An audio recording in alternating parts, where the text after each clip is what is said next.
So you want the behind-the-scenes Bassmaster scoop? Well, you've come to the right place, because this week we have another Jake's Take with Bassmaster Cameraman Jake Latendresse, who just happened to be on the boat of the dude that cooked the competition, the newest Elite Series champion, Drew Cook. This week on...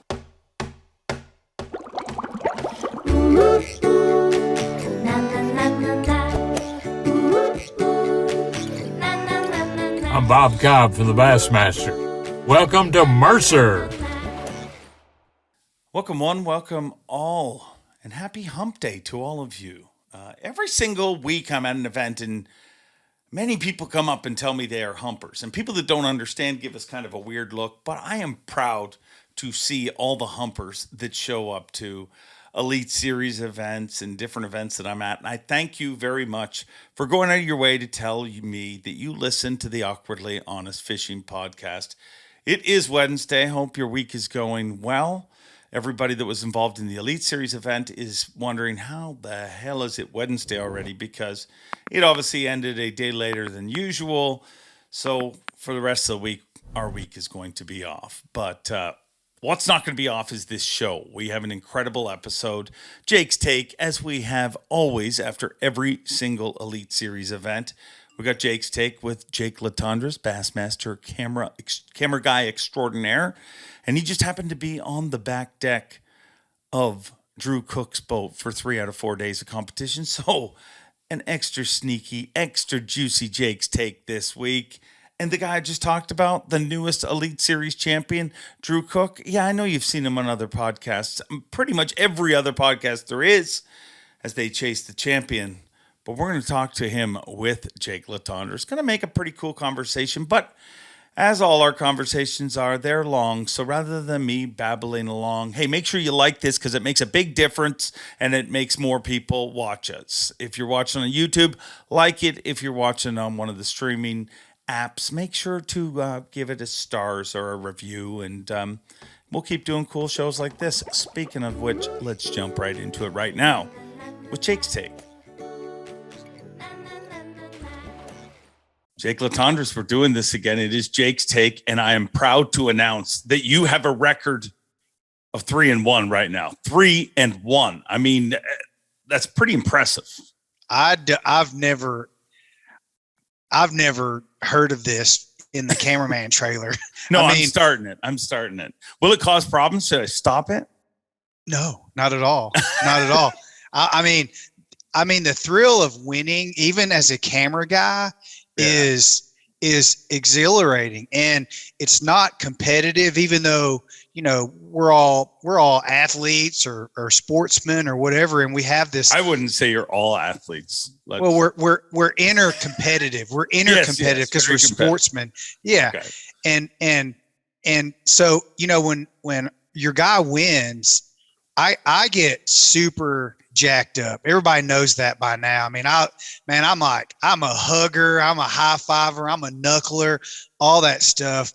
And, you know, to me, it makes me feel more important than I am when I get the interaction from the anglers, you know, like we do when we get fired up. And hopefully that, you know, that energy sort of synthesizes through the angler and creates this chemistry when we're on the water, you know? Yeah. But I think what we've explained about your relationship with people, I honestly, I've been thinking about it a lot. I think it kind of explains what's happening at the Elite Series right now. It's not just the relationship you have. Like, when we get finished with a good event, people congratulate each other. Like, it really is a team. And I don't just mean people who win. Like, I mean, every facet of the company. And it's kind of it's a very, very cool time, I would say, in our world. I think even, you know, the guys that come off the stage after Championship Sunday, in this case, Championship Monday, but, you know, when they come off the stage and they're back there, I mean, let's take Brandon Polinick, for instance. He comes to every event, whether he doesn't make the cut or he makes the cut, which he typically does, but he's there and he wants to get a photo of the new winner that day. And to me, that says a lot about like you just said, the entire Bassmaster family and how close we really are. And then the other guys that are in the top 10 that are back there at the tanks, you know, either talking to media or waiting on the champ to come out with his trophy to congratulate him. There's other people back there like the staff and some of the crowd that are congratulating all those people. And while you may have seen it before, it's much more fresh, and it's a completely different feel now. And I love it. I'm tickled to death with how everything's going on, you know, going down right now. Yeah, it's been fun, and it's crazy. I mean, we had a giant crowd. It's pretty well documented. Even on the Monday when the venue wasn't even open, it was a good crowd like that showed up. So it just keeps getting better and better. I mean, and there's so many reasons on paper where you would say, oh, we've been here before. Somebody told me this is your second event in South Carolina in a row, with the Classic being a few weeks ago. You won't get a crowd, and the crowd gets bigger and bigger every time. So it's really cool to see the industry rallying around bass, I would think. But let's jump right into, because you know, we're going to make all sorts of hoopla about you being with the winner once again. But you started the week with the winner that did not continue being the winner, I guess. So you got to be in the boat with Jason Christie on day number 1. A much different situation than the last time you were in the boat with him. Yeah, you know, I mean, I don't know. What do you say about that? And what do you say, you know, at the end of a day like that, what do you say to the guy, you know, your angler, Jason, in that case? I really didn't know what to say. It was tough for him. Yeah.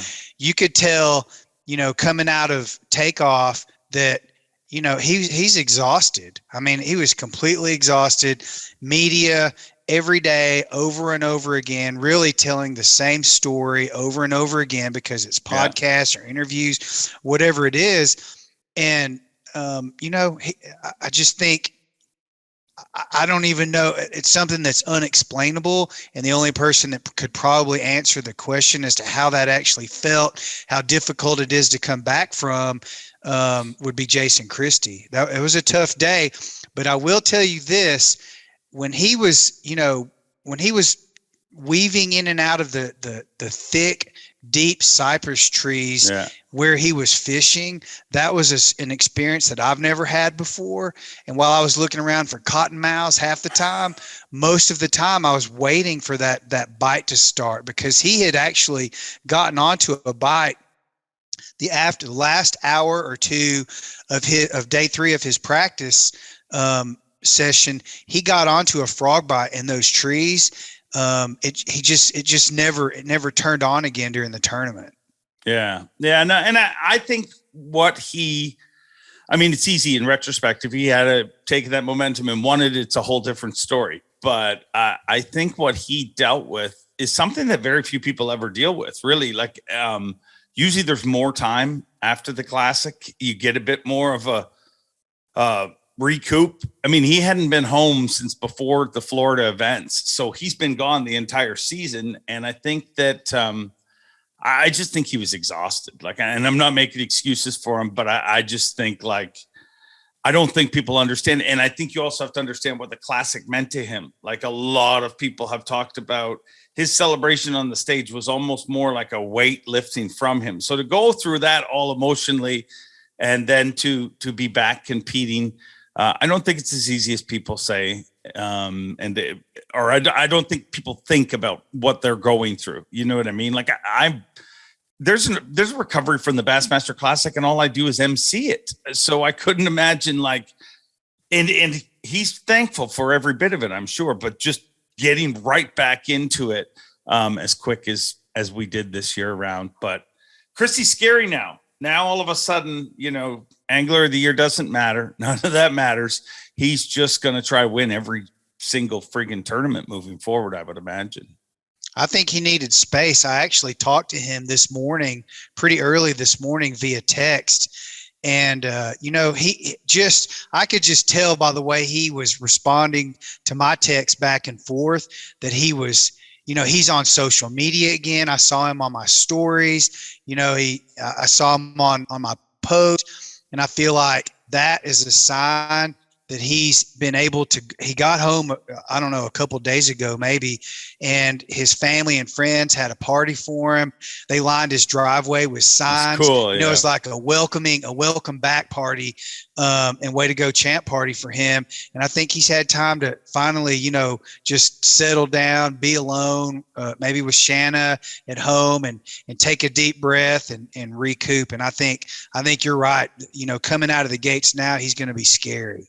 Yeah. And, you know, like you look at every other sport, you know, they get a decompression time, but in this sport, and especially in this season, they didn't. So not to nag on Jason Christie. He still is the Bassmaster Classic champion. And, you know, he said to me actually on this show, he said, when I call him the most feared angler, he says, that kind of sucks. Like when I'm catching him, he loves it. But when he's not catching him, but here's the truth. What I told him, he's still just as feared. I mean, he may have weighed in one fish in this tournament after winning the Classic, but you ask any angler on tour and he's just as scary a critter as he was before this. I mean, I think everyone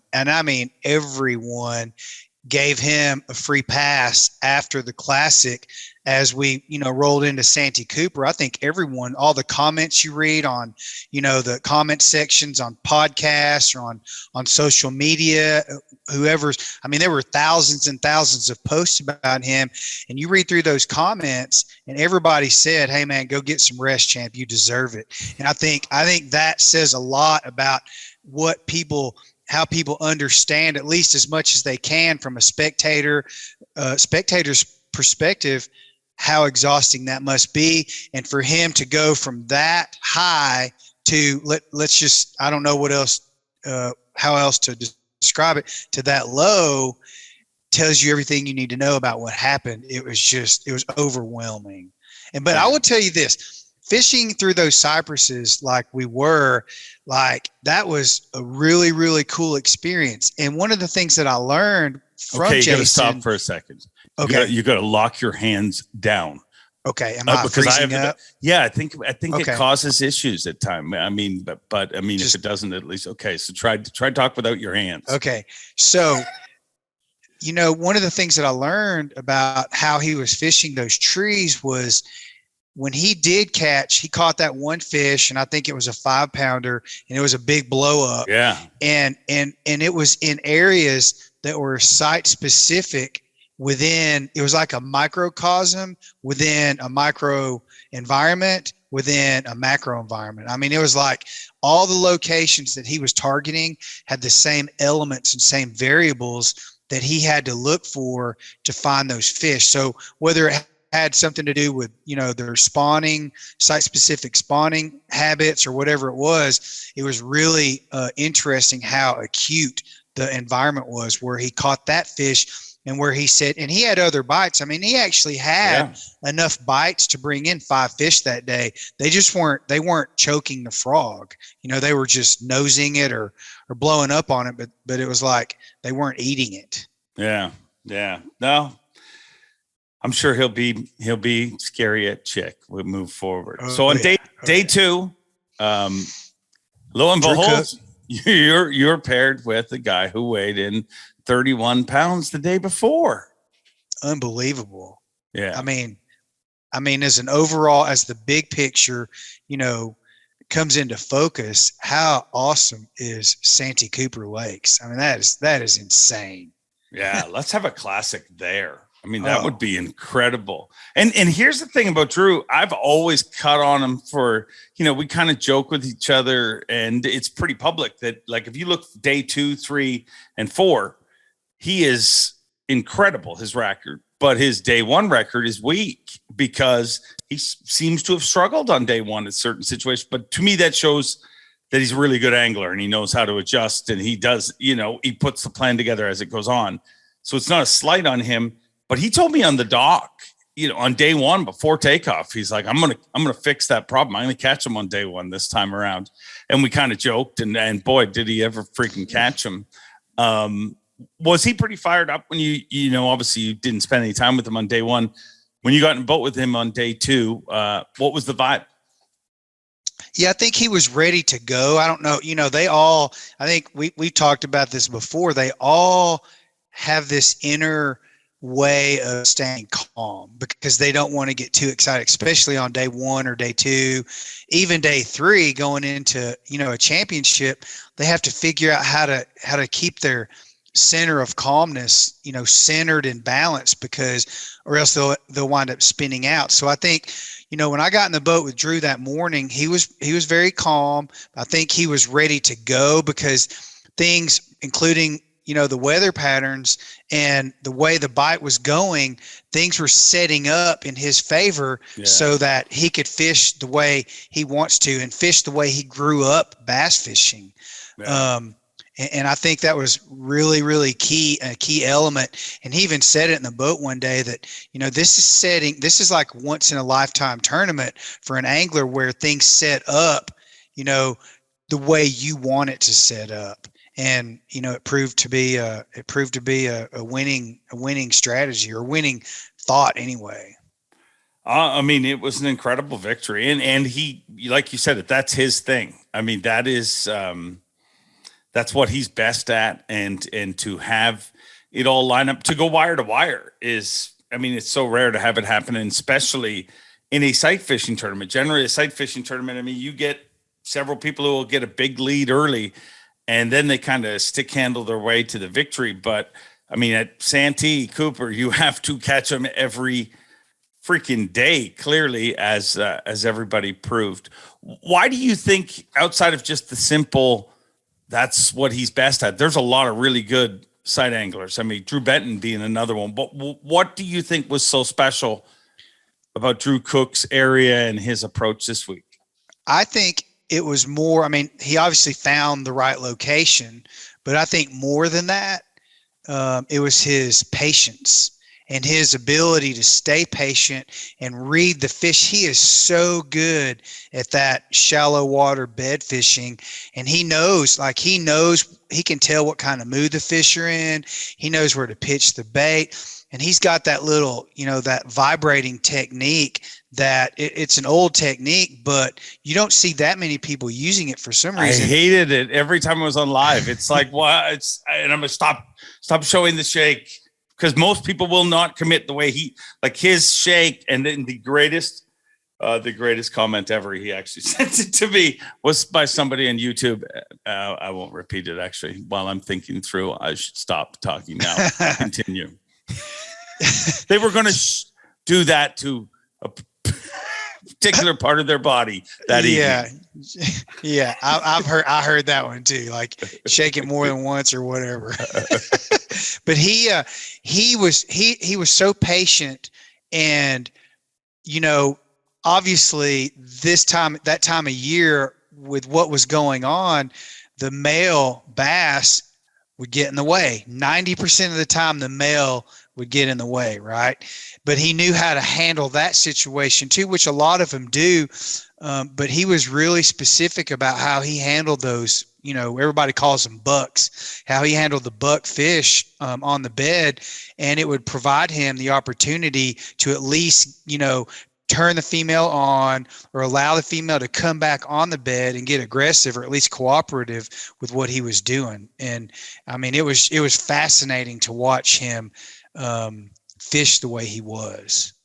So how did he handle it different than other anglers? When you like, is it just expertise? Like, he can read them quicker, or he would pitch the bait. He would spot the female, keep his eye on the female, pitch his bait into a specific location off the bed, literally stand there like a statue and wait for the female to make a move or the buck to swim off, and then he would make his move. And if you go back and watch the replay of the event, the playback on YouTube, you can see where he would stand there completely, like a statue, and then he would start vibrating his rod or moving his bait when the female made the move that he wanted her to. And he wouldn't even touch his rod until that happened. So, you get to fish, you only get to fish with so many anglers during that process in a year, because things progress and move on. So I haven't fished with a ton of people, on beds like that, but comparatively speaking, what he was doing seemed different to me. Did it not to you? Yeah, he just seemed expert at it too, to me. Like, you know what I mean? Like, he had a calm about him. Like, you would hear, and I heard several anglers throughout the week, like, say about how I need to go get, or I'll catch that buck, or I'll catch, just to have the faith. And where he didn't need to, like, he just dealt with the bucks. Like, I mean, several times I saw him, and he's like, okay, the buck's got it. And you can see he's leading that fish. And he's like, if he spits it out right now, she'll eat it, Exactly. and it happened several times. And you'd see other people who had a different look on it. You know what I mean? They'd be like, oh, well, it didn't eat while the buck was there, so I'll catch the buck and see if that makes a difference. And sometimes it does, sometimes it doesn't. He just seemed very committed to what he was doing. And I mean, basically it was like, I equated it to, it's like watching the Johnsons on the St. Lawrence River. You're seeing somebody who is best at something at the time of year when that is all best. It's coming together. And to me, it was just perfect watching the way he fished. I mean, he didn't worry about distractions. You know what I mean? Even as the day went on, and I wondered on the final day, because, it was up till 10:30 that he wasn't getting fish. But it went later on the final day. He got that one good one early, but I wondered, would we start to see him spin out? And I'm not shocked though. He's a very, like, the only personality trait he has that I've ever worried about. And I tell him that he's a horrible loser. Like, he hates to lose, which is tough when you're in a sport that 90% of the time you're going to lose. But he was the person I thought he would be, you know what I mean? In that moment. The two variables that I noticed on a daily basis that were not necessarily distractions, but perhaps could have been distractions. And one was both were things that he couldn't control. One were locals. There were lots of locals on the lake that were fishing. And, as far as public relations go, I mean, it's public water. You can't do anything about it. You don't want to do anything about it because you want to be a gentleman and a good sport about everything with a positive attitude. Plus, you can't let that, get into your brain and eat your mind and cause a distraction that throws you off your game. But that was definitely, unusually frequent, this event, relative to most events that I've worked. And the other one was his timing. Before you go to his timing, tell me about the day. Was it day 2 when somebody caught like a 6 right in front of him and ended up taking a selfie with him in the background? And and I know there's people listening to this that are like, well, whatever, it's free water. But just think about that. Like, just think about it in any other sport. What these guys put up with is insane. But tell me what really happened, because I didn't see it. I mean, we talked about it on live a little bit, but nobody saw it like you guys saw it. Yeah. So when we pulled into that little cove in Potato Creek, Chad Pipkins, Corey Johnson was already pulled down, locked on a fish. Chad was kind of searching around in the back end of the lilies. And then there was a local boat, and there were 2 guys in the boat. They were fishing. And then we were just, idling in and towards a bed that Drew had left a fish on the day before. Yeah. And so these 2 guys, my first thought was, wow, they're fishing really close to Chad Pipkins. Like, they were 20 yards from him, literally. And I just thought that's got to be distracting to him. And then lo and behold, they sort of turn towards us as Drew's going towards the bed that he was targeting. Yeah. And these guys catch a 6-pounder, and actually Drew didn't see it. He was looking down, he heard it, and then he looked up and he looked back at me, and I was just, I like shrugged my shoulders. I'm like, I don't know, dude. So the first thing I did was zoom in on those guys, and Drew decided he was just going to go past him. He wasn't going to get distracted. He wasn't going to get misled into going to find a different bed. He stayed on course, and we came within probably 10 yards of their boat, and they were holding this bass. The guy that caught it was holding the bass up, and his partner was taking selfies of him.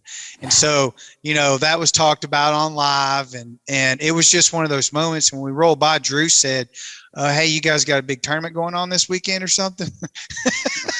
So it was, he made light of the situation when he could have gone the other direction. Yeah. And that's something that, you got to commend these professional anglers for doing when things could go really, really wrong at that moment. Yeah. I wonder why it was so bad this weekend. Maybe it's just time of year and people want to be out there, and it was incredible weather. But I saw a video of Swindle, and there was a boat literally doing circles. As soon as he arrived in the area he was, they did like 3 giant circles to try and screw up the area. So I don't know why it was so bad this time around, but I would say this about the public, that most of the time, 90% of the time, or even higher, 95% of the time, when you pull up to a spot and there's some locals fishing there, they literally reel their bait in, put it on the deck,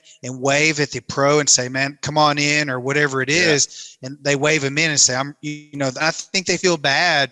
They just didn't know any better. They didn't know an angler was going to come to that spot. And maybe it's a historical spot that people catch bass on all the time. So most of the time, people are really good about it. Yeah. Yeah. No, and totally. But that's what made this stand out as so weird, because there were several instances where people were talking about it. But I think you did the best thing, to be honest, is zoom in on them, because we're never going to know who they are. But guaranteed there's some of their friends watching, and they usually take care of it. You know what I mean? Like, you don't have a community with the kind of local support that we had in that community, like giant crowds, even on a day when we're not open on Monday, that support it. So, I mean, I'm sure that guy's got some texts or some people saying, what's wrong with you? Or maybe they think he's a rock star. Okay. So outside of that, you were talking about timing, I think, before I interrupted you. But let me go back to that. Just real quick comment.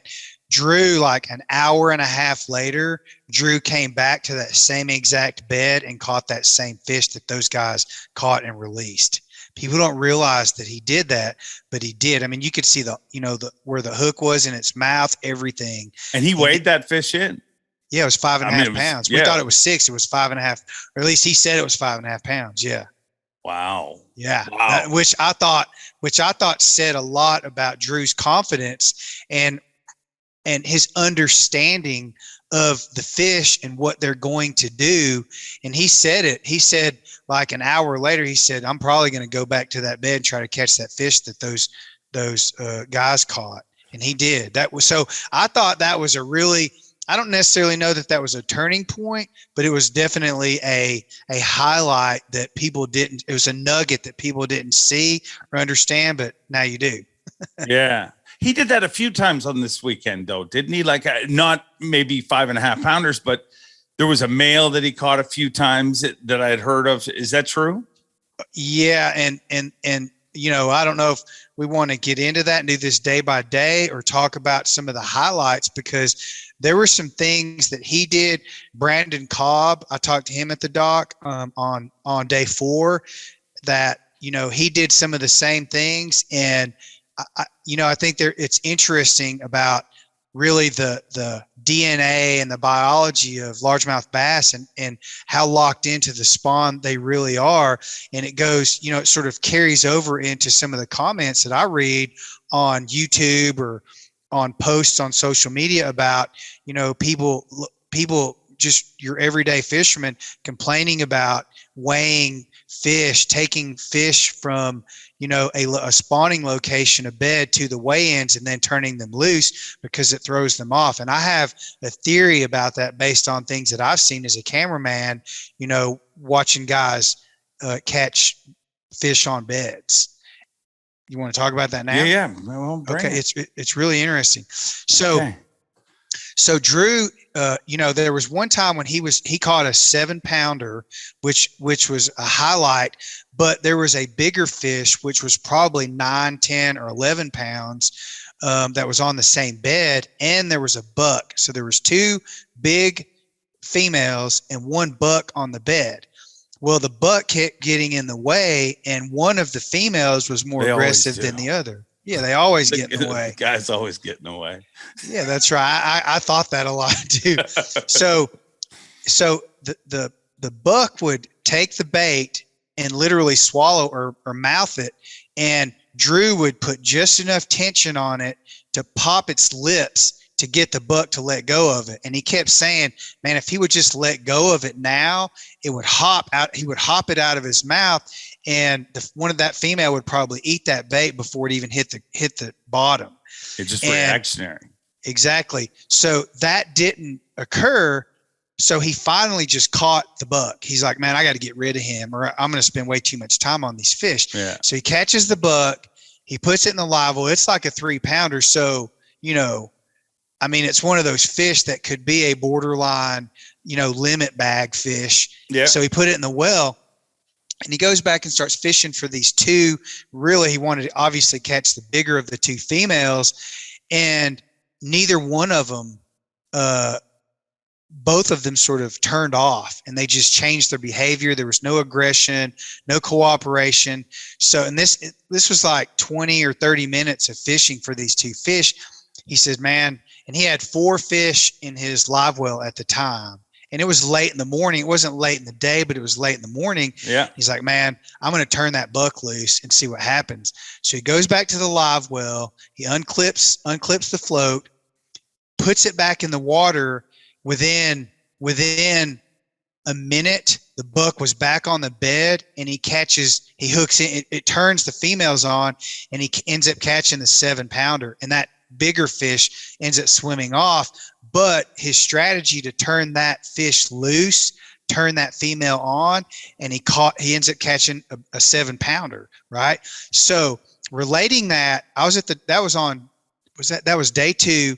And on day 4, I was over talking to Brandon Cobb before takeoff, and he goes, dude, I caught a male, and like early that morning, went to a female on bed, couldn't get her to go. This was like miles away from where he caught the male. He grabs the male out of his live well, turns it loose miles away from the bed that he was on. He said that buck went straight to that bed, caused a reaction. Guys don't care. No, exactly. That's exactly. Love the one you're with. That's right. Who cares what bar it's in, right? Love the one you're with. So he literally goes straight to that bed, turns the female on, and he catches the female. I mean, wow. Is that cool or what? I've never heard that. Like, I have heard a lot of stories about people letting an actual fish they caught and the fish changes, and that all makes sense. But it just goes to prove no matter what the species, when there's the opposite sex around, they all act different. That's right. That's wild. That's wild. Yeah, I've never heard of someone doing that. Yeah. So, matching Brandon Cobb's story up to Drew Cook's was, I mean, I was just like, wow, that's really cool. But, we were talking about the timing earlier of Drew's bite, and Drew had, really had 2 hours, probably didn't start. His bite didn't really start till 10 a.m. or 10:30 a.m. It's not that his bite wasn't there. He just couldn't see the fish because he needed the sun to see the beds and see how the fish reacting. So, and I think people underestimate how much lack of sun also helps you too. Like we had sun for the final 3 days of the tournament. We didn't really on day 1, but that also allowed you, if you saw, he caught him quicker in day 1.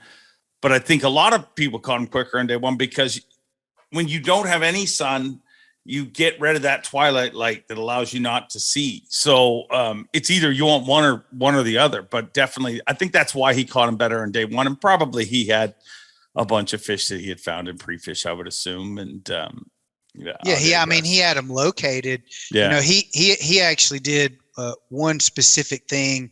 I think it was on day 3. No, I'm sorry. He did on day 2.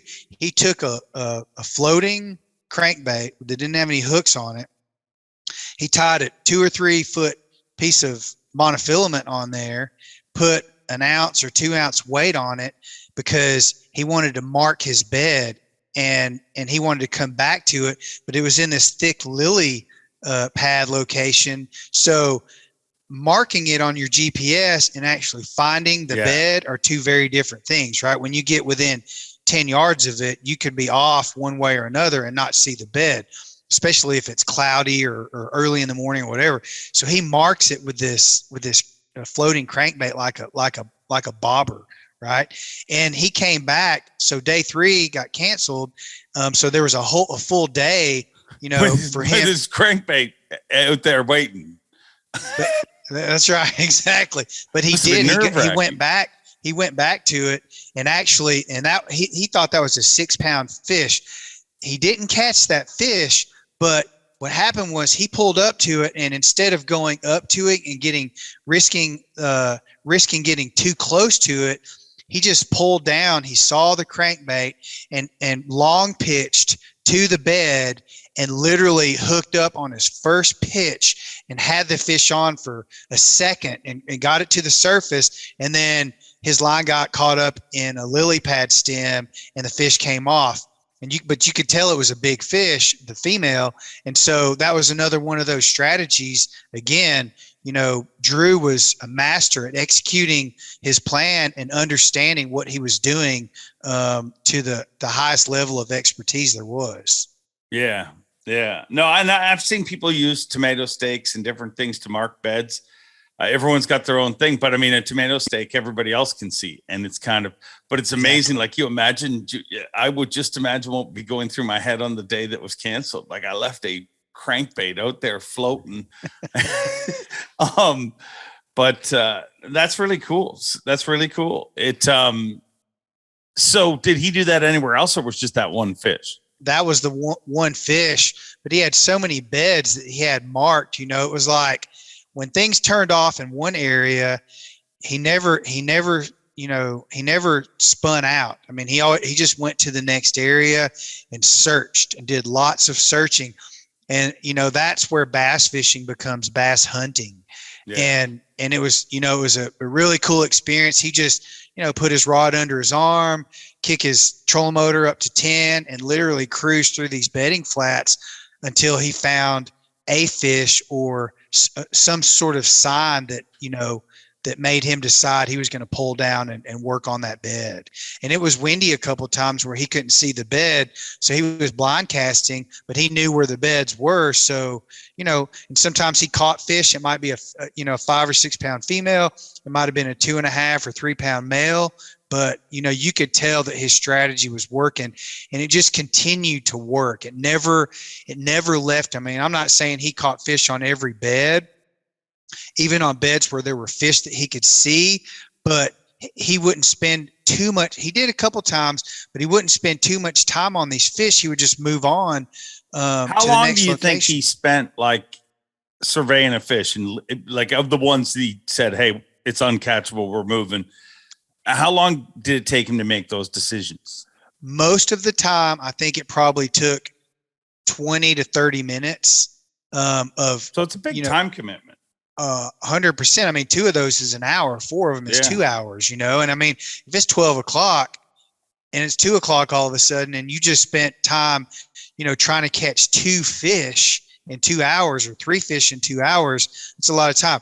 Day 4, he marked a big male, like a 4.5, 5 pound male that was guarding fry under a big lily pad. And he spent a lot of time trying to catch that fish because he couldn't find any more females on bed in that one pocket up Potato Creek that he was on. So, and he made mention of that to me. He's like, man, I can't keep doing this. And every time he would say that male would make sort of an aggressive move, and it would, he'd spend back in. It was like, okay, this is my last cast. And then he would get bit and he would spend another hour trying to catch something that he didn't know was there or not, Yeah. So that was really one fish that he spent probably too much time on, was that big male guarding the fry. Yeah, it's like an old lady playing slots. I always, you know what I mean? And everybody who's played slots, I don't know why I'm picking on old ladies, old people or young people of all ages play slots. But you're sitting there and you're pulling and you're like, and then all of a sudden they suck you in by like you get 2 7s in a row, and you're like, I almost had it, which you're no closer than you were before, but it feels like you're almost there. And then you continue to do it, but at some point you either win or you better get up and walk away, because that another old lady's going to come and put her quarter in, and she's going to get it, and it'll drive you crazy for the rest of your life. But it is definitely an emotional commitment, like and if you get too personal, that's when you hear people getting screwed up by it. I think too, one of the things that keeps them there, especially on day 1 and 2, where there's so many boats out there, particularly when they're crowded, they know if they leave a bed, another angler is going to move over there and try to catch that fish. So a lot of times they're playing defense as much as they are offense. Yeah. It seemed like a lot of fish would move back on a bed. Even if you caught the fish off a bed, there's another fish come move up. Or, I saw several anglers this week that they were like, they caught the fish and they went back. And then like by the time they got there was another fish had moved up to take that bed. Did you guys experience that? Oh my goodness. That to me was what made me say, wow, about the Santee Cooper Lakes, was that there were so many big females replenishing these beds, or even males. I mean, and I think, that the weather advisory cancellation that we had on day 3, Drew may disagree with this. I don't know. It may be a good question to ask him, but I felt like that day, replenished a lot of beds and a lot of things, because there was no pressure out there. Maybe there were some locals out there, but the lack of pressure, I think, helped, because when we came back on day 3, there they were again on the beds where he had caught females and removed females. There was another female on that bed. Wow. Davey said that in day 1 of the tournament to me. And I mean, Davey has a place right there. He knows that body of water really well. And Davey said, if on Santee Cooper, if they are coming to you, like if you were in a spot where they're bedding and they're continue, he says, you can't run out of fish. You literally, exactly. And he said, it didn't even matter. He said, if there's pressure from other boats, he says, if you are in the right spot in this body of water, they won't stop coming. And it definitely seemed like he was right in that department, not just with Drew, but with a bunch of anglers. I remember listening to that part of the conversation that you guys had on live.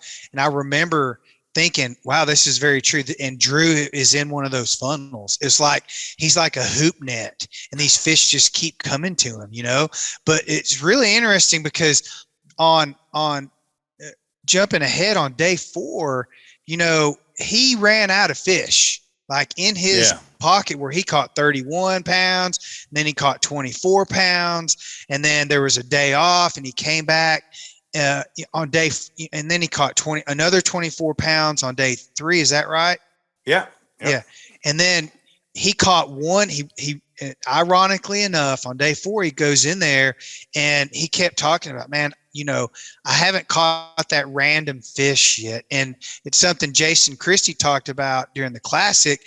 Sometimes they just pitch a bait out there, while they're trolling, to keep a bait in the water, and they always count on catching that one random fish that they weren't expecting. So he rolls in there and he pitches, I think he had a wacky rig on. He pitches it out there blindly, and he catches a 3.5 or 4 pounder. No. It was a 5. I think it was a 5.5 pounder. That was his first fish, which ironically came before the sun came up. And so he started his day 4 with a 5 or 5.5 pounder in the well, and that got him going. But then in that same pocket, he ran out of bedding fish. I mean, he literally, strained it. It was done, and he could tell. So he moved on. And then he started, tracking down other locations. The wind started to kick up. So he was trying to figure out where he could go to get out of the wind. That might be one of those locations where maybe no one had been for a couple days. I don't really know what was going through his head. But when he pulled up into that back pocket on day 4, which I don't know if we want to talk about that yet or not, but something really, really magical happened. Well, yeah, let's talk about it. I mean, I don't think we have an order to this. I mean, we're not near as organized as you may perceive. So what happened? What would tell me about the magic? Yeah, so he pulled up to this stump. It's what people are tuning in for, Jake. They don't care about all the other stuff. They don't care what time. If we have to go back to day 2 after this.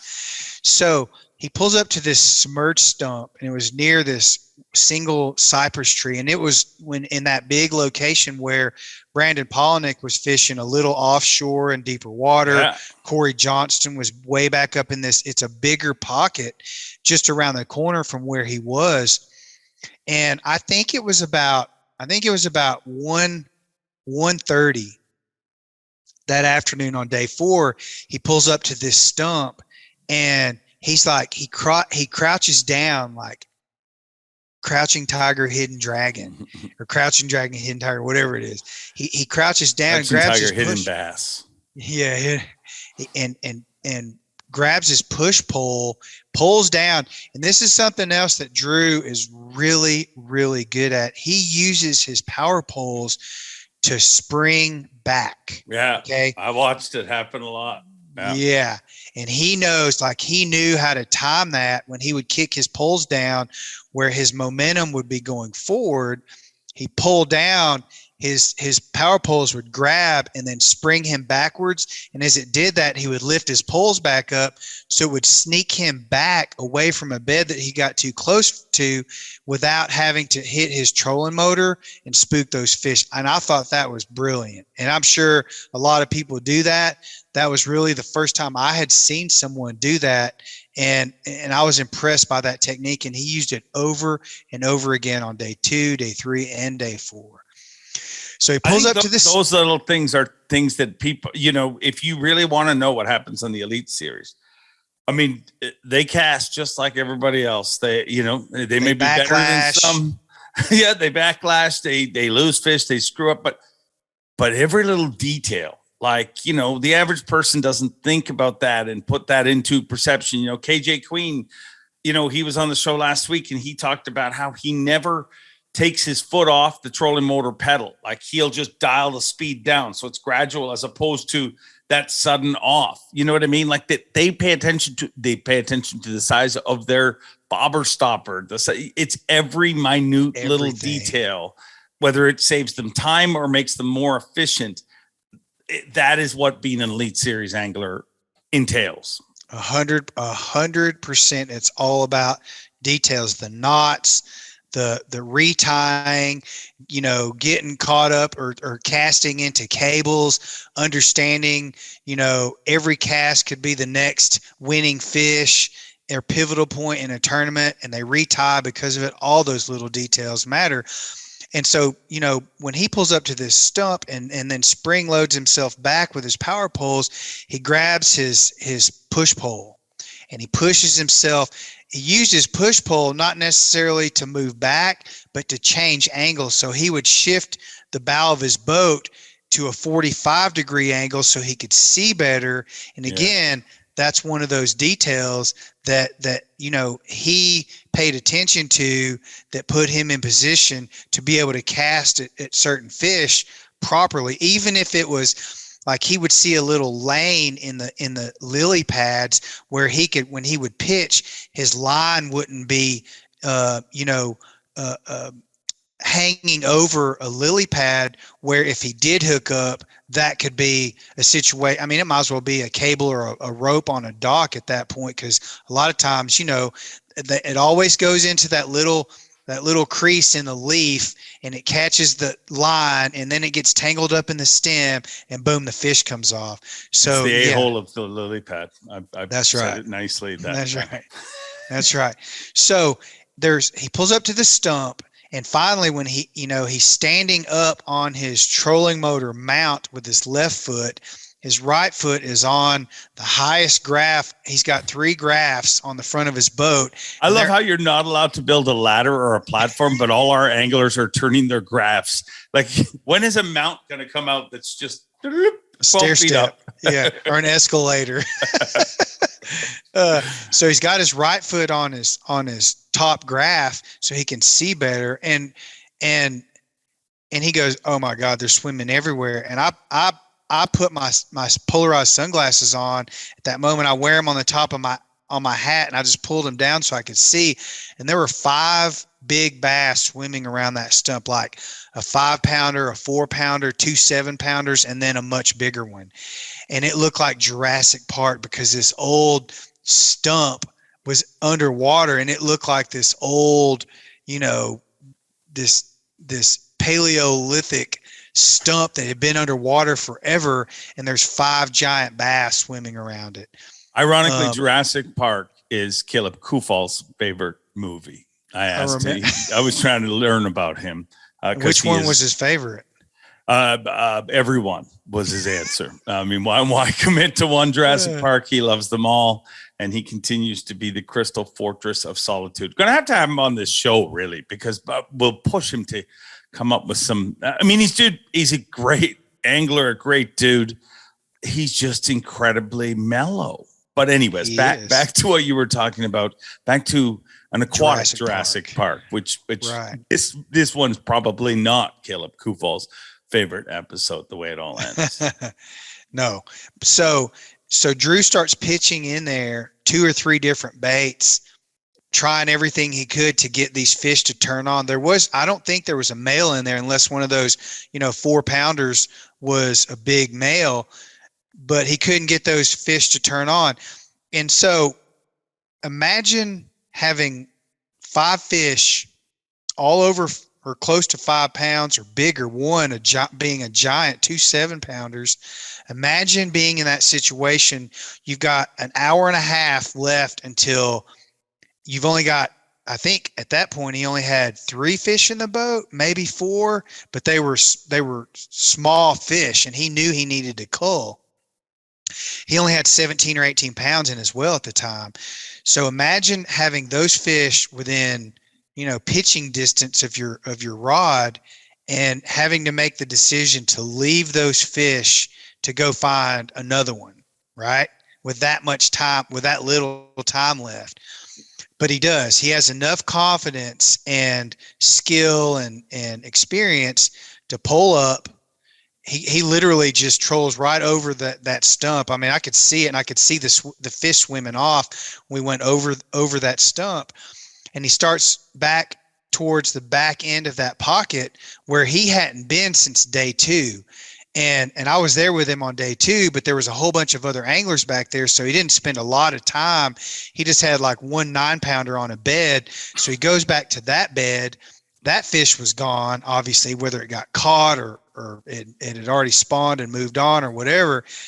And then he starts seeing more big fish on beds. Like, these are new beds that hadn't been there before, new fish, bucks and does. And these are really big fish, not 7, 8, 9, 10-pounders. And so he's spending. I've never heard anyone call a female bass a doe, but I mean, why don't we? Well, if you call it a buck, then it's got to be a doe. I hear you. Right? I hear you. Yeah. You just don't hear that term. And how ironic is it for hunting? All you want is a buck. And that's right. Fishing, it's exact opposite. Exactly. Okay. I digress. Continue. So he starts spotting all these big fish on beds, and he's spending just enough time to see if that female's in the right mood or not. And literally 10 minutes, 15 minutes, 8 or 9 pitches in there. And if they're not acting right, he's moving on because he doesn't have time to waste. He's running out of time at this point. He had 18 pounds. He knew he needed at least 24, to put himself in position to make the other guys beat him with 30 pounds or so, right? So then he pulls up to this one particular bed, and it it had a really big one, and he goes, "Oh my God." And he literally crouches down on the front of his boat as low as he could go. I froze, and I tried to stay center on the back deck because I don't want to move left to right because I know that tilts the boat. It creates wake. And if he's trying to get in position with no wind, I don't want to influence the weight of the boat to go one way or another, right? So I'm centered in the back deck, on the back deck, and I'm holding my shot the entire time trying to play statue, right? So he does the same thing. He springs his boat back with his power poles. He gets at the right angle with his push pole, pulls down, and starts flipping in there going, "Oh my God, this could be the one." And so he starts his little vibrating tap on his rod, and out of nowhere he swings the bat and boom. No, I think he catches the buck first, and he actually got the buck out of the way, pitches back in there, and finally this fish, which is what he thought was 8 or 9 pounds, hooks up, and he swung the bat like Hank Aaron, like he normally does. And you could hear the line go tight. You could hear the hook set like an arrow getting shot into a tree. It was just like boing, boing, boing, boing. And so he hooks up, and this fish is blowing the lily pads up, and it goes to the left of the boat towards Andy Crawford, who was the only guy left.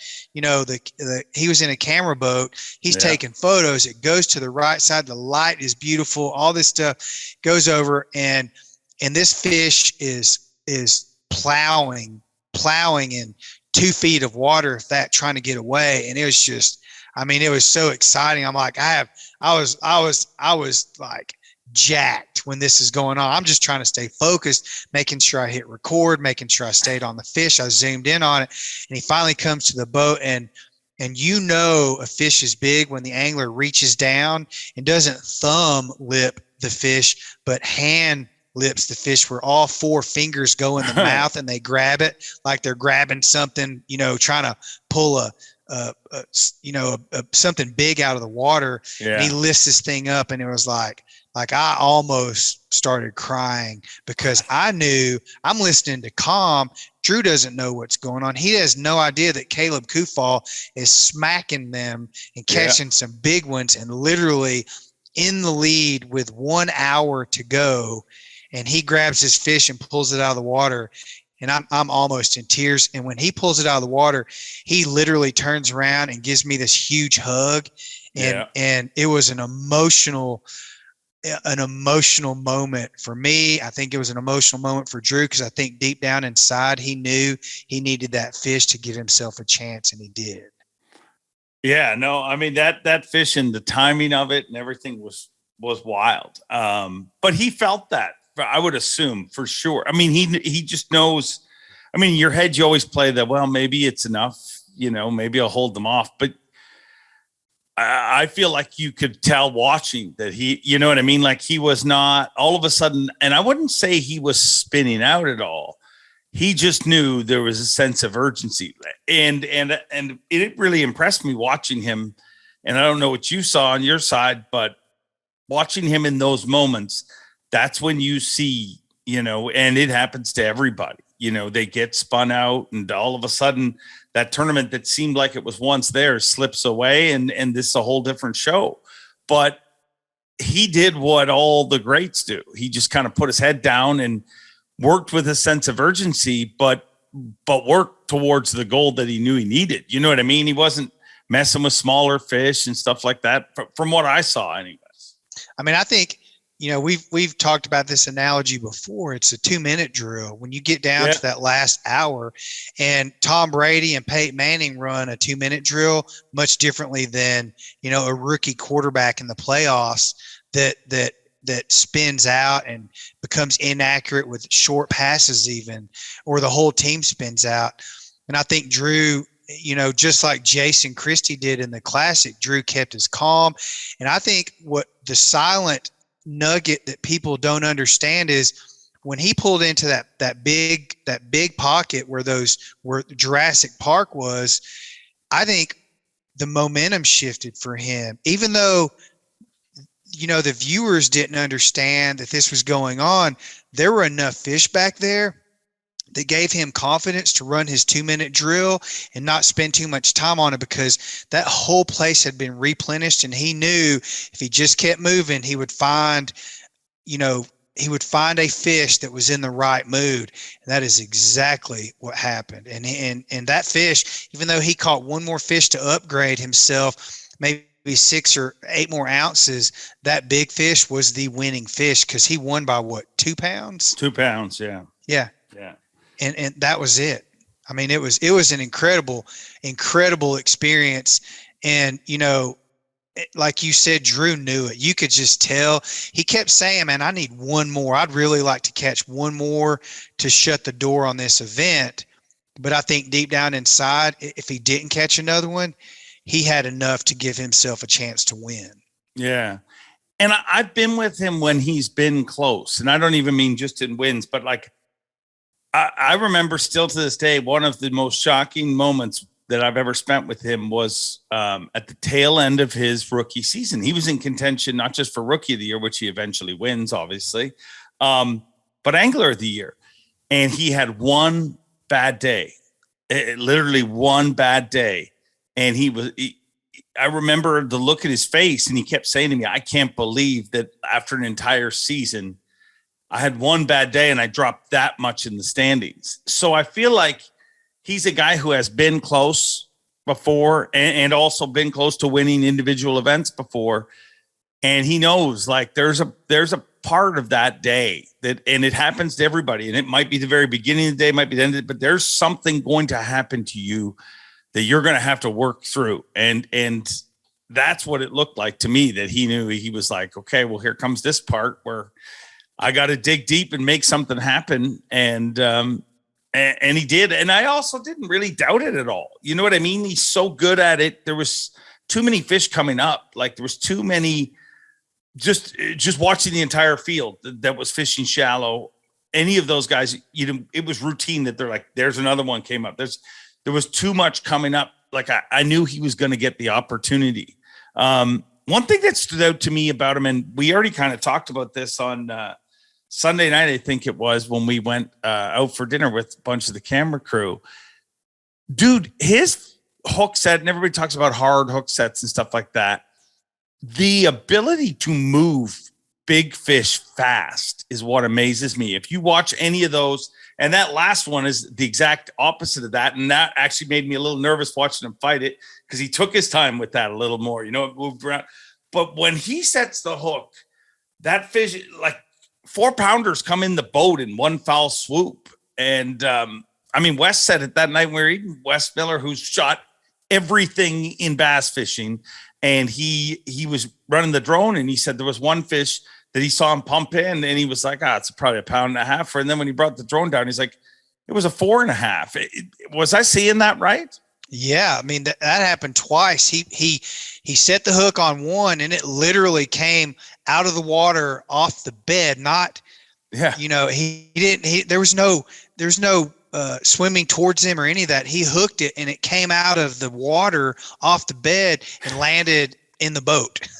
And then there was another one that just, came out of the air and rainbowed in the air and went back in the water, and he ended up landing that fish too. And both of them were 4-pounders. I mean, the thing about these guys, and I think, the analogy would be baseball. Guys with a sweet swing like Ken Griffey Jr. or Hank Aaron, it's bat speed, right? And it's their hand speed and the way they rotate their hips that allow them to crank baseballs the way they do on the sweet spot at the right time. And I think those hook sets are the same way. Bobby Lane has that big sweeping giant Hank Aaron swing, and some of them are compact. They keep like KVD, he keeps his hands close to his body, but it's a quick, short movement, like almost like a Mike Tyson right hook. Yeah. Right.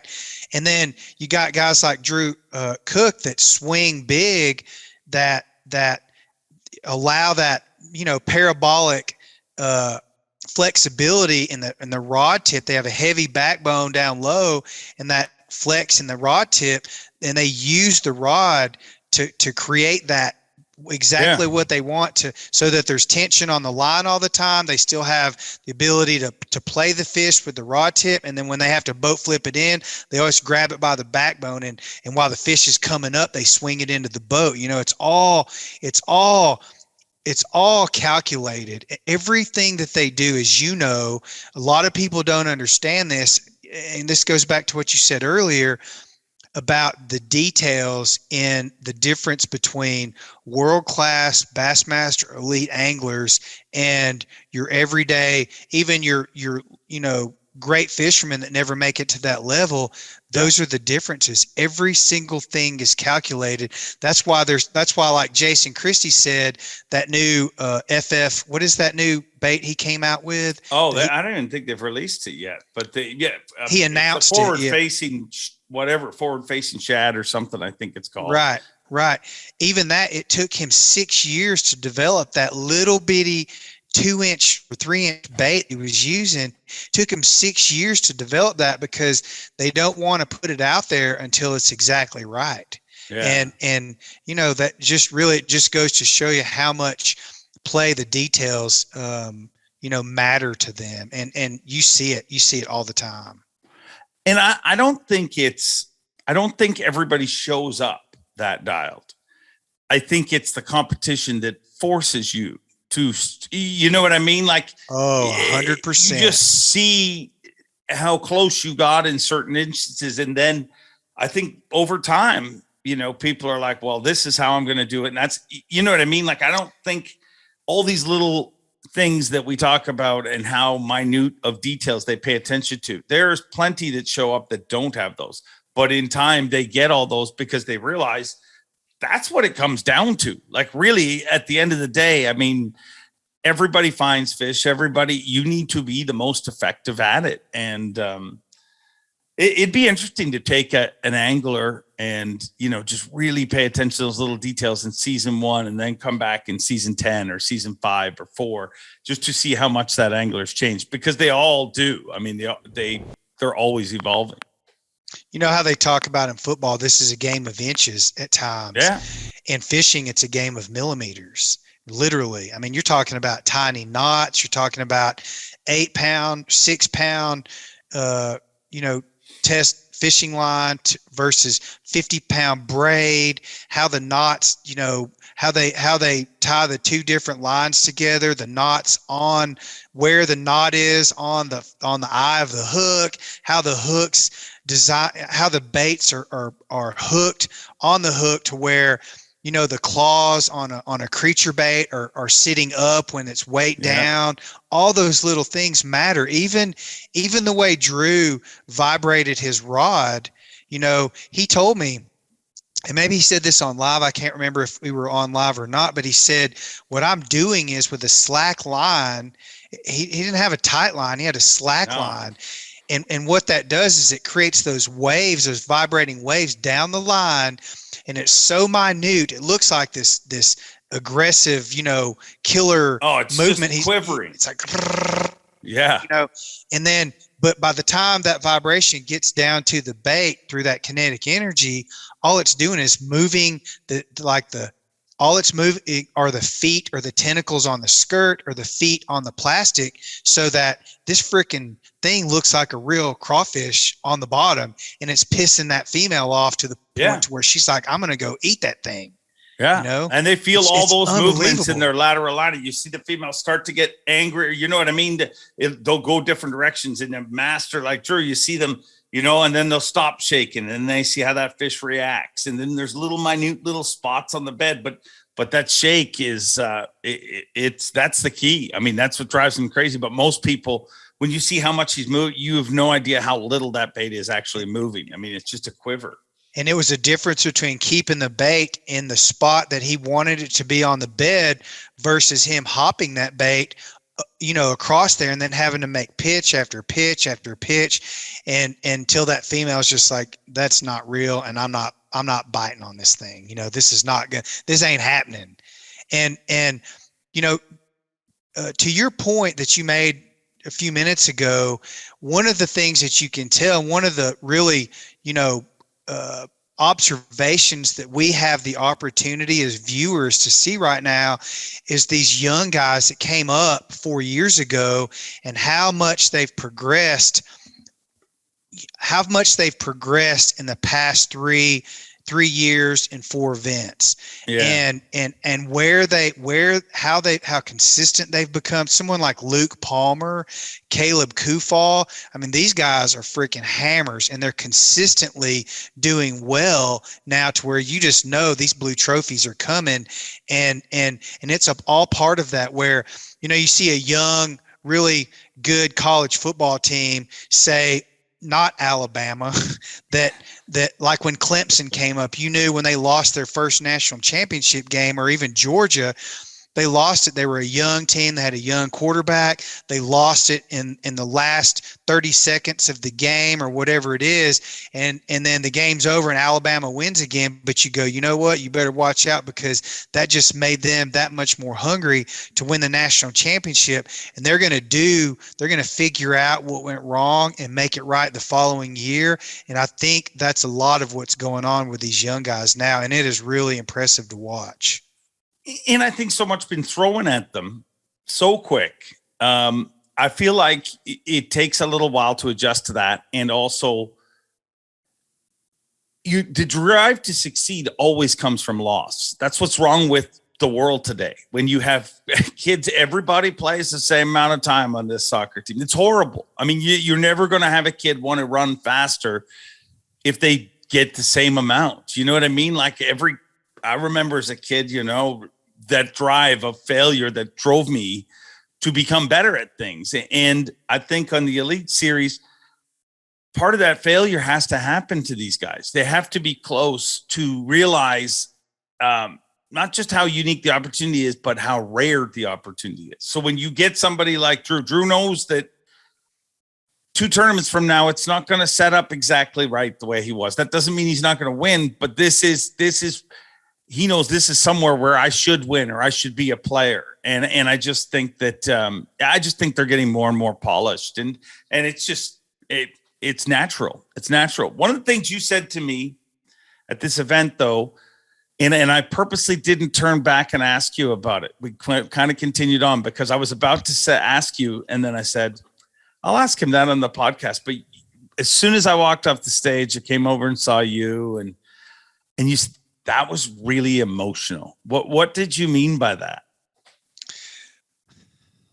Man, when you see when you know that someone may have just won the tournament catching a fish, that he used his expertise and all those things we just talked about. Everything comes when they win a tournament. Everything comes full circle back to all the mistakes and all the failures that they went through to get to that point. Right. Oh man, I get choked up. I seriously get choked up thinking about it. I'm an emotional person, and I wear my heart on my sleeve where everyone can see it, because it doesn't bother me. Because I mean, if you can't get choked up, or if you can't get excited for someone win or be successful like that, then, you know, you need to reevaluate yourself, because you're thinking about yourself too much. And when Drew caught that 714 there with an hour to go, I knew at that point, I was like, dude, unless Caleb catches another 7 or 8 pounder, like, he's fixing to win this tournament.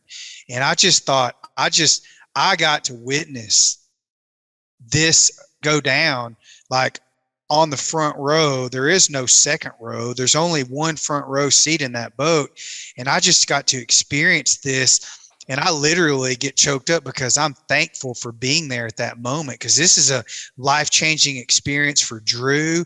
And Drew's a great guy. I mean, you know, and when someone like that comes so close so many times, has been so consistent for so long, when it finally comes together and you're there for that to happen, and you get a big hug from him, and I don't even know how to explain it. It's a bond, and it's an emotional moment.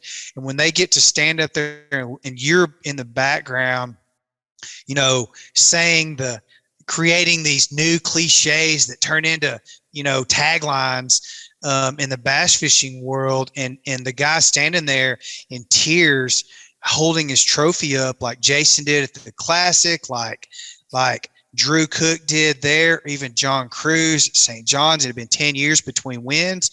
You just can't help but be very happy. You wish everyone could win. Everyone could feel that feeling at that moment, because it's got to be unbelievable to them of all the things that they've gone through to get there. Yeah. And I think working the event, I think we have a different perspective. I mean, not only are we closer with these guys than anybody, you know what I mean? Because we spend all that time together, but we look at the event from a different eye set. Like even where you were standing, you were watching the stage, but I know you were looking at his dad, and I know you were looking at his son. You know what I mean? You were looking at all the different, like, I'll be honest, like when his son, the whole time he was talking, I don't even remember what he said, because I was so mesmerized by his son. Finn was like literally staring at him. And I'm like, I said it on the mic. I'm like, I don't know if it's possible for a kid that young to be proud, but that is the proudest young man. Like he just, the way he was looking up and through, it was just, I get it. It was kind of an emotional, awesome moment, but it should be. I mean, it's his first Elite Series win. I mean, it took him about 3 minutes to say, I want another one. And I'm not shocked, but your first Elite Series win should be shocking and should be emotional. And I think the fact that it was on a Monday, I have to believe, like, cause I even felt it. It was on a Monday. You expect nobody to show up. And there was a good crowd there for a Monday, like to come back to shore and be like he knew that we were going to be on the small stage and everything by that point, but to see that many people and that many people that were connected to him show up had to be emotional too. What about the wives? Like his wife in every win, you know, I always look at the wife, because, you know, there are days where the wife is at home, they got children or whatever it is. They've spent time away from home and all the money it takes to endure the process of getting to that level.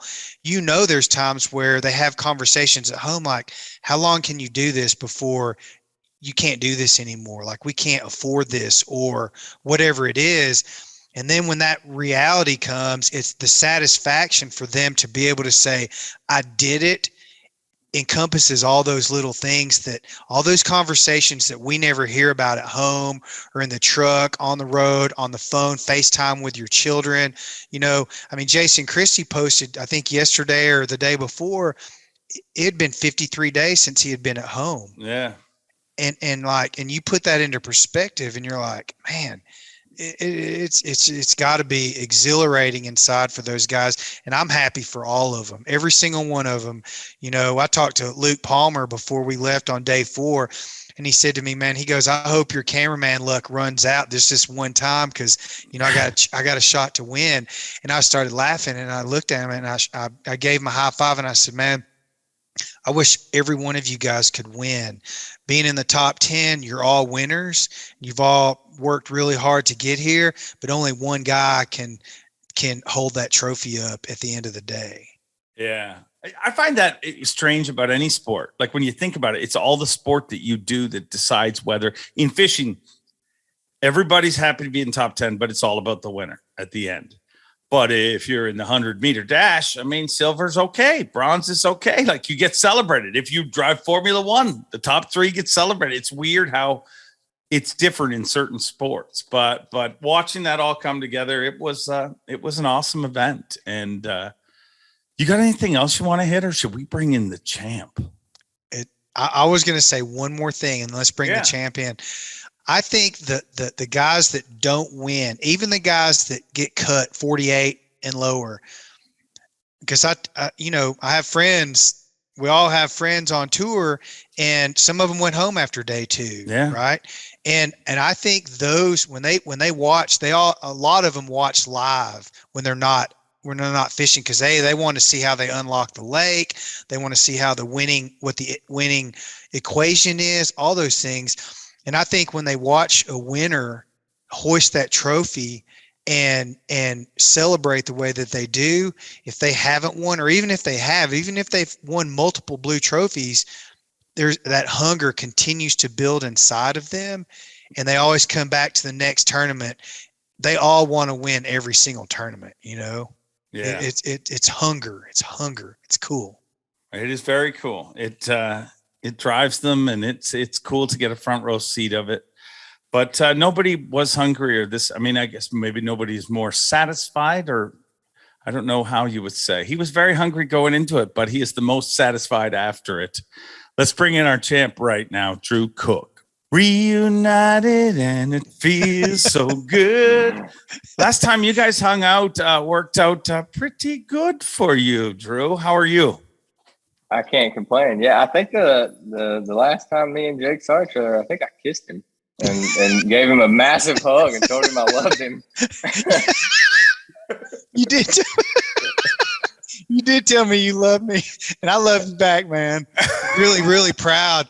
Really proud of what you did, Drew. The consistency, the determination, all the expertise that you showed at Santee Cooper Lakes to win that blue trophy. And when you hoisted it up there after, you know, the weight, or after your weight showed up, that was an exhilarating moment. And I'm really happy for you, man. I appreciate it. It was awesome. But there is a picture out there, and I don't know if you've seen it yet, but it really shows how into it that the camera guys are too. The second I put my hand on that 714, you automatically did like that. You got the camera in one hand, but I mean, it was a big deal. I mean, you knew more than I knew, obviously what I needed, but I had a good feeling that was exactly what the doctor ordered. And, you know, it was a very special, awesome moment. I really wish they'd have had a GoPro set up on the Megatron in the parking lot at the weigh-in to see my family go absolutely berserk. I heard it was pretty special. It was. I mean, here's the behind the scenes of everything that happened during that. It's so funny, all the things that me and Jake have talked about it. But so I'm on live, and Jake will send me some little nuggets. I'll send him a little nugget throughout the day, and he texted me that you had found a big fish. I just finished live. Like, I literally finished my segment. I'm like, are you kidding me? And I said, oh, I just finished my segment. But it actually worked out better because I had given some, which your dad told me that he needs lottery numbers from me, because I guess at one point I'm like, he is going to find a big one he's going to catch. But I had no idea. And you're too good on that body of water. You know what I mean? I equated you to, and I think this is a huge compliment to the Johnstons. I said, it's like having an hour and a half left to fish on the St. Lawrence River at the best time of year. You put the best at it at the best time of year. You're one of the best at sight fishing. And I thought you would do it. So anyways, you get it. You make me look like Kretzkin, and thank you for that. But I walk over, and I'm standing with Overstreet at his truck, and your family's in front of the Jumbotron while you caught that fish. And to watch them all just freak out, it was really special. And I think that weigh-in was special. You know, we were just talking about that to come on a Monday where you didn't know what to expect. I mean, we're on the small stage, anyone going to show up. What was that feeling like when you pulled in and saw how many people actually showed up there for a Monday weigh-in? Oh, dude, it was crazy. That was one. I even told you that Monday morning. I said, man, I really wish we wouldn't have had to cancel day and we could have wrapped this thing up on Sunday, because the Sunday weigh-in was, I mean, crazy. Unbelievable. But whenever we got in, there was so many people on the floating dock where we checked in at that it was not floating anymore. There was water coming over the dock, so they had to get off the dock to let us get our fish and come up there. And I mean, the place was packed, and it was unreal to see how many of my friends and family, you know, that, oh, we can't, you know, it's Monday. They were kind of slow playing it, not coming, you know, actually make it up there and to be there for it. It was really special. And I mean, dude, it was an emotional roller coaster of a day. And I mean, you saw it on stage. I literally have rehearsed that speech in my head since I was like 6 or 7 years old. And when you stuck that mic in front of my mouth, it was all gone. I remembered absolutely nothing. And it was just, you know, it was really emotional, not even for me, my whole family. and everybody at home watching, it was, there's a lot of work that went in to getting this, and not just me. There's a lot of sacrifices from my family, my wife especially. This is a rough job. We're going a lot, and it's not my trophy, it's our trophy. That's for sure. Jake, I think Jake cried when it happened. Did you hear, Drew, after you caught that 714, did you hear me sniffling? Oh yeah. Yeah. Me too. I said it's the biggest one this week. I couldn't even hardly talk. It was I get choked up. Like, I get goosebumps right now just going back and reliving that moment. And, we were talking about this earlier on the podcast, how, you use your poles to spring back so you don't have to run your trolling motor. Like, if you get too close to a bed, you pull back and then you grab your push pole to get the right angle so that you're in position, whether it's so your line can sit properly on the water or whatever it is. And when you said, "Oh my God," you said that like 4 times back in that pocket once we left that stump, and the courage it took to leave 5 big fish on a stump to go looking for some more with an hour and a half to go was it almost made me sick to my stomach. I'm like, what is going to happen? Then when we got back there and you started spotting big fish, I'm literally in my head going, this is going to happen. This is going to happen in the 2 minutes left to go in the game. He's going to catch a freaking giant because there are enough back here to where you could find one in the right mood.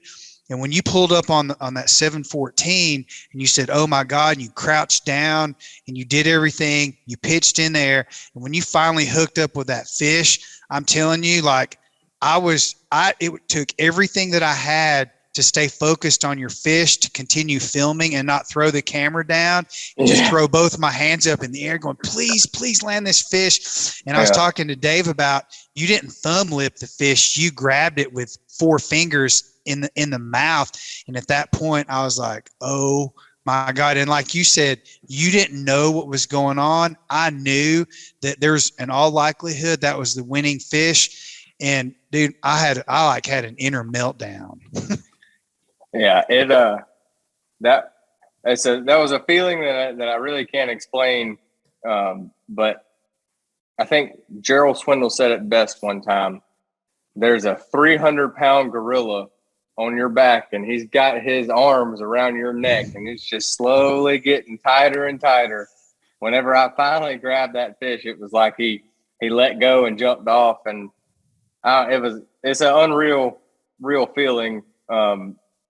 To have that, it was just like a calming sense come over you after catching that one. I knew I had a shot then, and felt like I had won, but I didn't want to say anything. And then, I really wanted one more to make sure it was done. But like I told you before we blasted off, I said, I'm content with however it shakes out.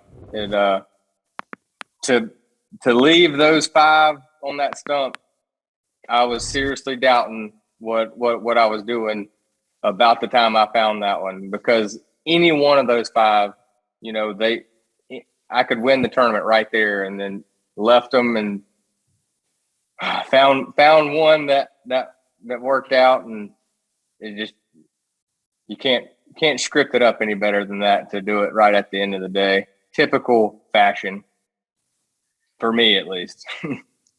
Does it shock you that, you weighed 105 pounds, 5 ounces, I think, and you won the tournament, broke the century mark. Does it shock you that was your biggest fish? You know what I mean? Like, you did it with 5 and 6 pounders all week, which is great, but you would think 105 pounds always going to get a 9 one day or something like that.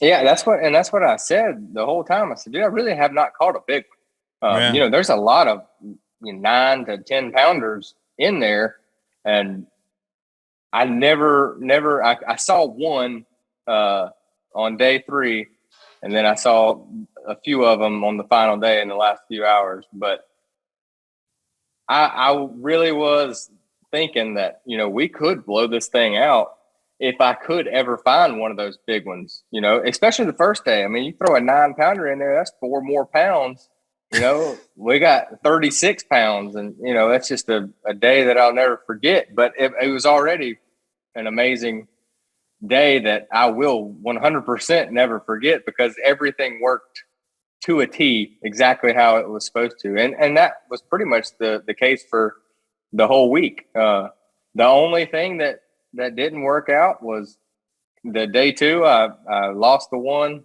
female. And on day 3, I didn't catch that female right before I had to go in.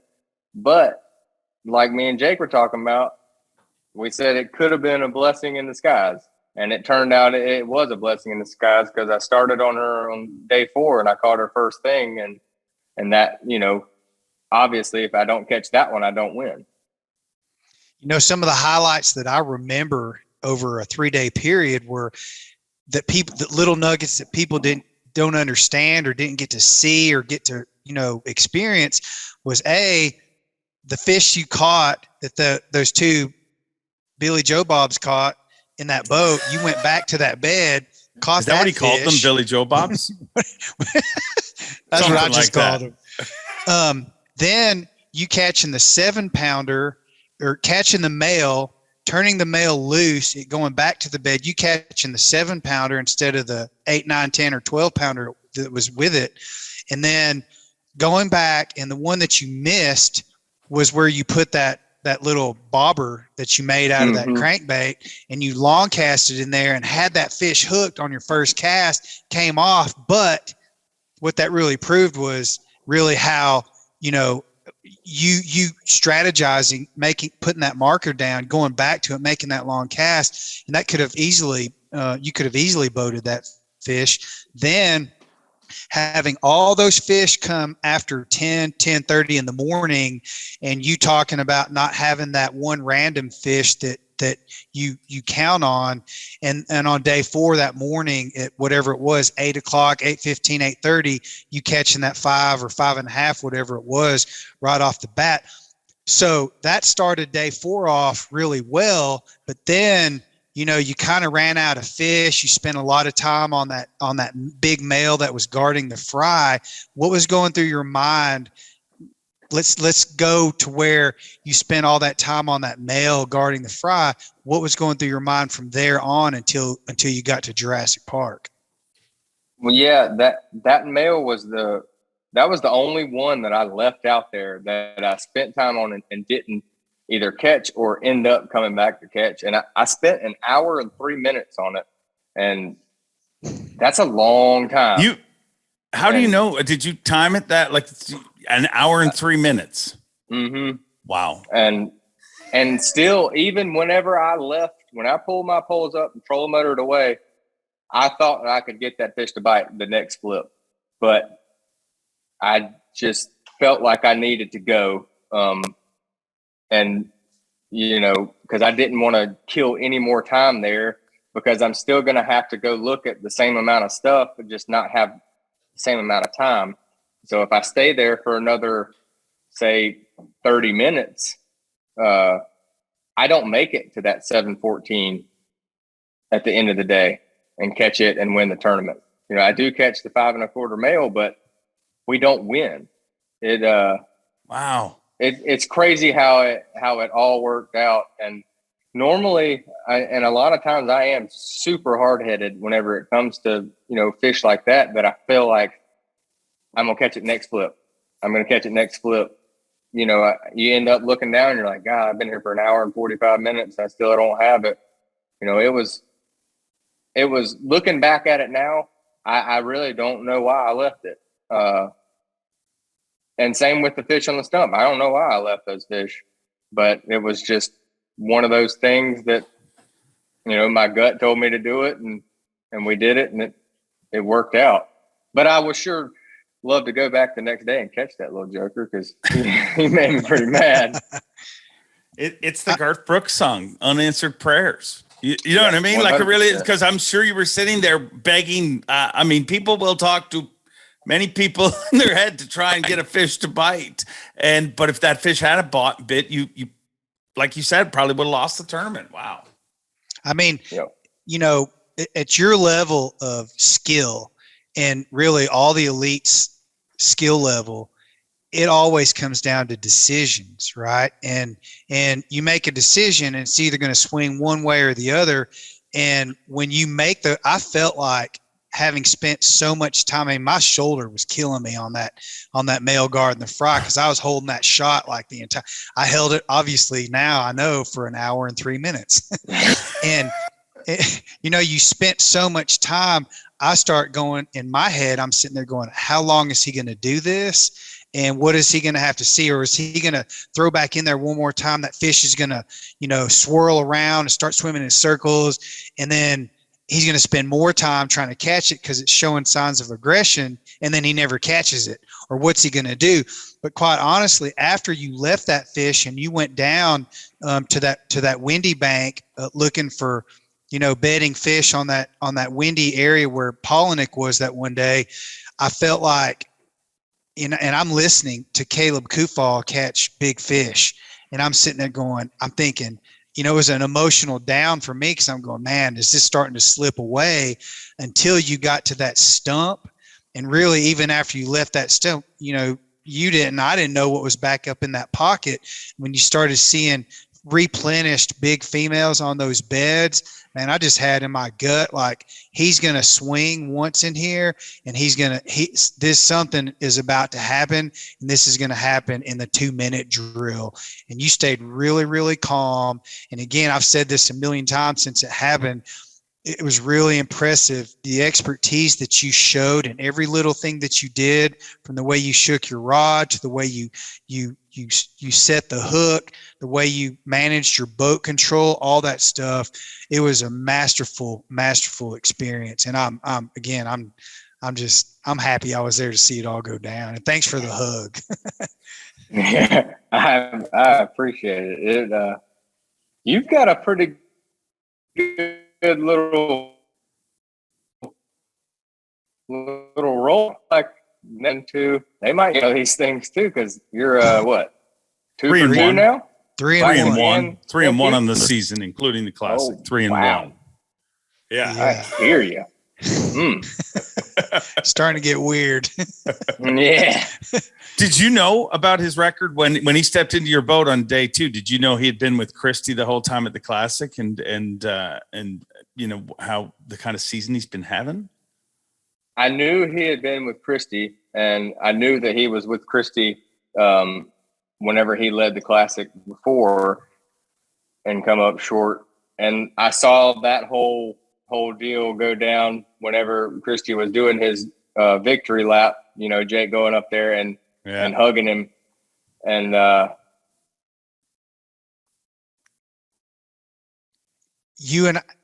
is Drew still there? Are you still there, Drew? I knew that he would have been. Yeah, I'm here. Oh, you kind of froze up. We gotta go back 4 years too, Drew, because I owed you one, and I haven't said this, I don't think, to very many people, but Drew's rookie season at Lake Lanier, I don't even remember. He had like 3 minutes to go, and he pulled up to this rock point across the bay from where the takeoff was and check-in. And I'm like, in my head, I'm going, no one ever catches one on the last cast, especially like where they go to some area really close to the dock. It just hardly ever happens. So he pulls up to this spot, and there's 3 minutes to go. It's his rookie season. I think I was the first camera guy you ever had at the elite level. And I stayed in my seat like it was a really poor decision on me. I stayed in my seat. My camera was sitting between my legs. He throws one time in there and hooks up on a 4-pounder.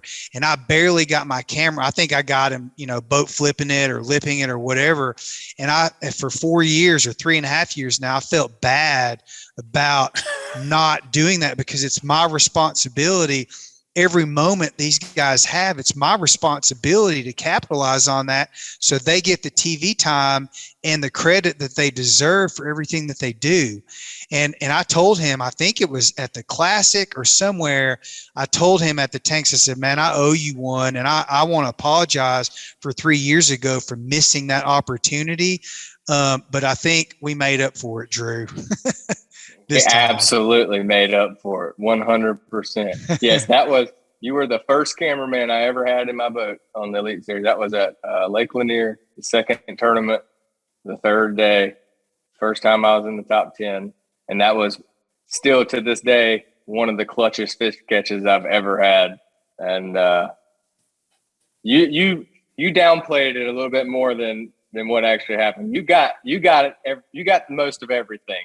It wasn't as bad as what you said, but I remember that like it was yesterday. But yeah, we definitely got some good stuff this week. We made up for it and some and more. Yeah. One of the things I've heard you say since you won is I think I heard you say it to Panger on Bass Talk Live, but you said I felt it coming and I have felt it in the past. What does it feel like, and at what moment did you feel it in this event? I really can't explain what it feels like, but I have felt it before. I've felt it. This is the fourth time that I felt it. Once was at the Red River in an open, and I actually told my dad that I was going to win before the tournament started. Once happened at Guntersville in 2020. I told my wife that I felt like I was going to win, and everything worked out great until day 3. And, it just, I fought it. I didn't let it be. And then again at Champlain last year, I could feel it, but you don't know what it is at that point. Now I know what it is, and the only way for it to go wrong is if I get in the way. And this week we just kind of let it happen. I was never really. I mean, I would lie to you and say I would be lying if I told you Monday I was not stressed out at 1 o'clock. I had 4 bass, but I wasn't that stressed. I just felt like I was going to find what I needed to find. Just keep pushing, and we'll make it happen. Before I would try to make it develop whenever it wasn't supposed to, and end up making some critical mistakes that would cost me the opportunity. But I mean, I really do wish I could explain, how it feels, and you can probably ask some different people. Me and Paulin kind of talked about it, and it's the same way. He's like, man, I don't know how to describe it to you, but you'll know whenever it happens. And now I know what everybody's talking about. I mean, everybody that's won one of these things will tell you the exact same thing. It was just one of those things that, you felt like it was going to go down. And on day 1 of the tournament, I think about 9 o'clock, I told my marshal that we're going to win it. Or if it keeps going like this, we'll win. And I've never told a marshal that before, ever.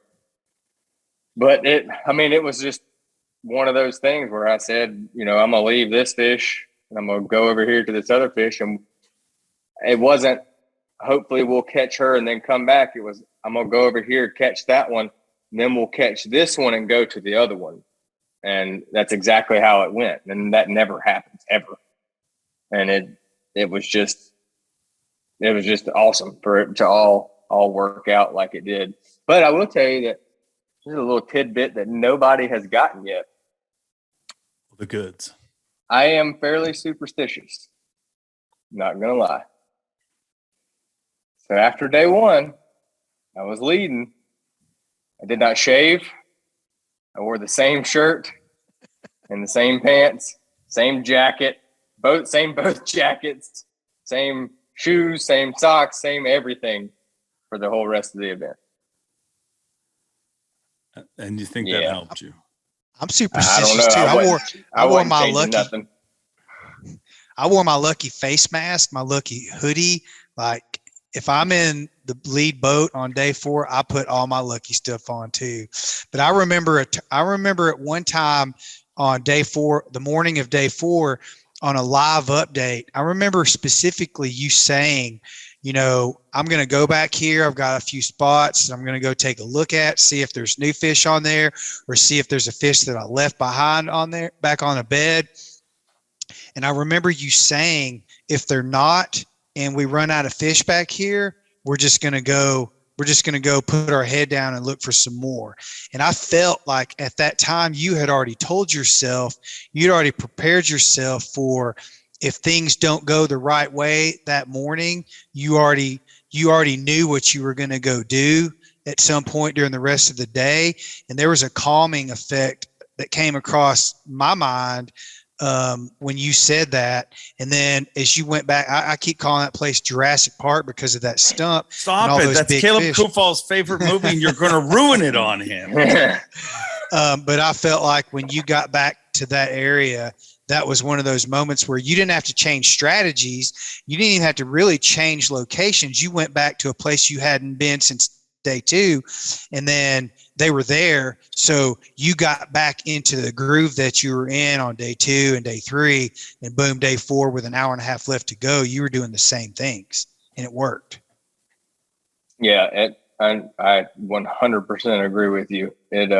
Honestly, I still can't believe that there was that many fish there, because the amount of people that fished in there, competitors and non-competitors, that whole week, it was unbelievable. But we found one that was ready to do it, and I was very, very glad for it, or very thankful for it. On day 1, you told me at the end of the dock, was that just us kind of jacking with each other like we often do? But I mean, I always give you a hard time on the day 1, but you said, I'm going to catch them on day 1 this time around. And I kind of said, I'll believe it when I see it, or something, being the jerk that I am. Was that just jacking around, or did you really feel like, man, I'm on the fish to win this tournament? I knew I was on the fish to do good. But I think I told you, I said, I think this time I'm going to try to act like I'm 12 pounds behind today. Yeah. And maybe I should do that all the time. It'd be great. But I didn't know that it was going to be as good. I didn't know that the area that I found was as good as it was, with it reloading, and, all the fish that I had marked that weren't on bed, all the females, when they ended up being on bed, right there close to where I marked them, it was just like at that point, it was like, yeah, we can do it this week. And, then it was just a domino effect. One other thing that stood out to me in this event, and we talked about it, the camera guys talked about it. Do you realize the incredible, I mean, it's not just a hook set.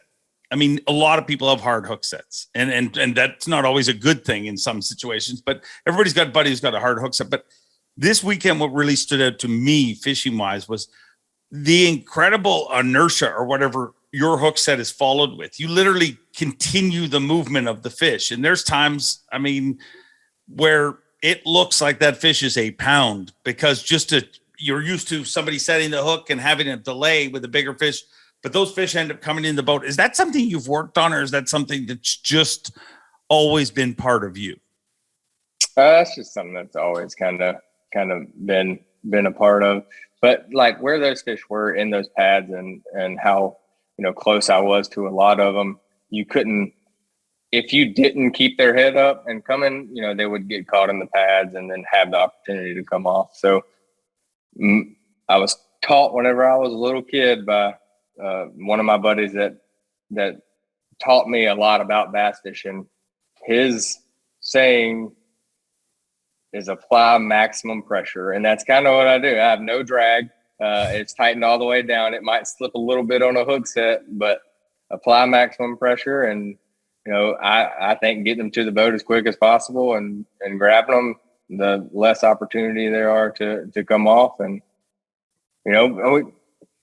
still though, a lot of times you hook that many big fish in 1 week, like you feel like you're going to have to lose one of them, you know? And fortunately enough, we called every one of them that, you know, that bit, and that never really happened. It's like going to a punching tournament and getting 20 bites in 4 days and catching all 20 of them. You know, that's just unheard of. You know, you're supposed to lose like 6 or 8% of the bites you have flipping. And that's if you're dialed in with everything, but it can be a lot worse than that. That just shows you when it's your time, it's your time. I 100% agree to that. And you hear, it's kind of cliche when people say that, but it's 100% true. There's nothing you could do about it. But I meant to mention it on stage, but like I said, I lost everything. Bill Shedd texted me on Sunday or on Saturday night, the night before the first day of practice, and the owner of AFCO, for those that don't know, the owner of AFCO, and it was still like really sweet that he had my number. I was like, wow, I'm big league. Bill has never texted me, just so you know. Casey, yes. Bill, no. I got to spend all day 3 of the Classic with him in the expo because we didn't make the cut. He told me, he said, I know that the last tournament was one of your worst, but I feel that the next tournament will be your best. And wow, it's kind of weird looking back on it now.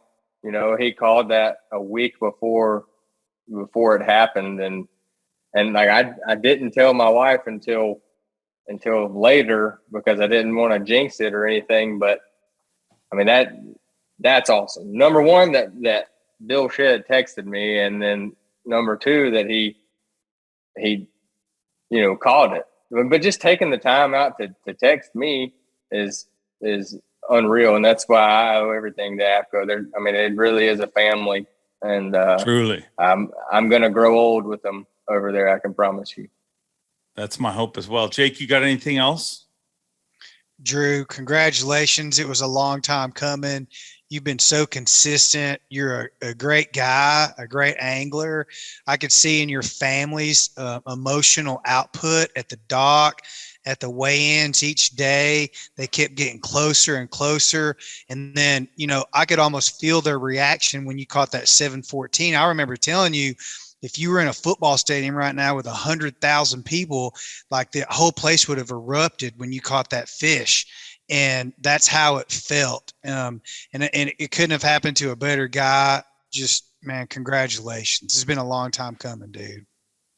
I appreciate it. And by the sounds of it, if we weren't so loud after I caught that bass, we might have been able to hear them from the parking lot. But it was a phenomenal week, and it still really hasn't set in yet. Honestly, it'll set in at Chickamauga when day 1 blast off. When you say Elite Series champion, I'm not coming to day 1. Yeah, okay. You weren't going to be there on Monday either. I'm sorry. It was you the most evil thing. You got to say that. That was brutal.